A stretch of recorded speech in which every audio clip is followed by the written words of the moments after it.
Hello everyone, সবাই কেমন আছেন? আশা করি ভালো আছেন। সবাইকে শুভ সকাল। আজকে সকাল এখন ৭টা বাজে। সবাইকে আজকে দেখাবো পিছন ক্যামেরা করে যে আসলে সকালে ক্ষেতের পাশে দাঁড়িয়ে থাকতে কেমন লাগে এবং অনুভূতিটা আজকে শেয়ার করব। যেহেতু এখন সকাল ৭টা বাজে, দেখেন একটু পেছন ক্যামেরা করে আপনাদেরকে একটু পেছনের দৃশ্যটা একটু দেখাই, যে আসলে গ্রামে থাকার আপনারা সবসময় এই অনুভূতিটা নিতে পারবেন। আপনাদেরকে একটু দেখাই। এটা হইলো আলু খাত, আর এটা হলো লাউয়ের জাংলি আর কি আমাদের এইদিকে বলে যেটা। দেখেন এখন সূর্য উঠতেছে, আসলে ক্ষেতের অনুভূতিটা কত সুন্দর লাগতেছে। এইদিকে আমরা তামাক চারা লাগাইছি, এখনো বিচি লাগাইছি, এখনো চারা হইতেছে। এটা আমার লাউয়ের জাংলি। এই দেখেন আমাদের বাড়ির পিছনে এখন দেখেন সকালের দৃশ্যটা কীরকম লাগে, খুবই ভালো লাগে। মানে গ্রামে যারা থাকে তাদেরকে সকালের দৃশ্যটা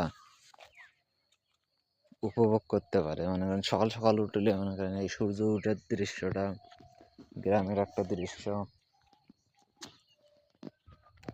এই জমিনটার থেকে কালকে আমি রাত্রে ধান নিয়ে গেছি, প্রায় মাগরিবের পরেই।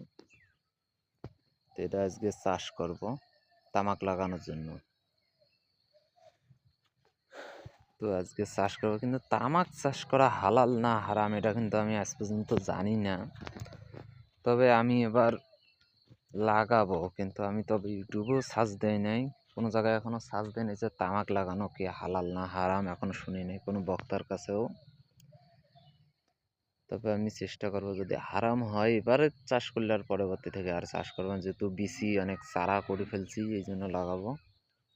পরবর্তী থেকে আর লাগাবো না। এই দেখেন আমাদের লাউ খেতে লাউ ধরছে, দেখছেন লাউ ধরছে, এই দেখেন লাউ। এটা হলো আমার ভাইয়ের আলু ক্ষেত। সকালের দৃশ্যটা কার কাছে কেমন লাগে অবশ্যই একটু কমেন্টে জানাবেন।